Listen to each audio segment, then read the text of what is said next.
જી, કઈ રીતે હોળીનું આખું આયોજન છે, એનો સમય શું છે અને આ આયોજન કોના દ્વારા થશે, કેટલા વાગે થશે, એની માહિતી આપશો. જય દ્વારકાધીશ.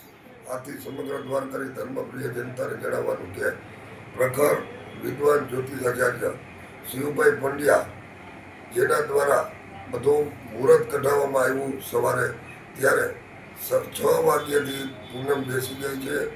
તો સાંજે 7:15 થી 8:15ની વચ્ચે હોલિકા દહન થશે અને પ્રગટાવવામાં વિધિ વિધાનથી આવશે.